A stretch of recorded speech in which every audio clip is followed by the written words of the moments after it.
sana wala ako dito. Hindi ko alam kung anong nangyayari sa buhay niya. Hindi ako natutuksong alamin kung anong nangyayari sa kanya.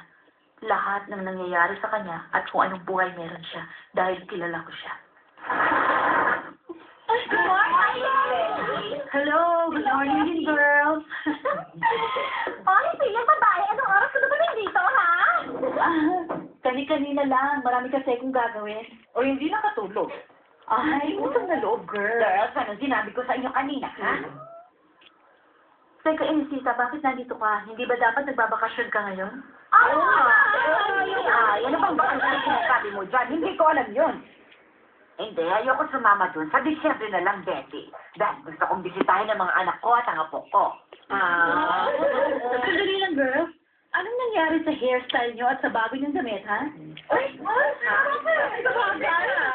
hanggang ngayong gabi na lang tayo natin kami ito. Hindi, dahil gusto mo maging permanente na yan. Ibig mo bang sabihin, gusto mo magbihis kami na parang palagi na lang pupunta sa party? Hindi ganun ka-OA, Sofia, pero gusto kong suotin niyo yung mga damit ng ikomoda. Para sa kumpanya yun. Pwede mo ba ako tulungan, Inisita? Ay, wala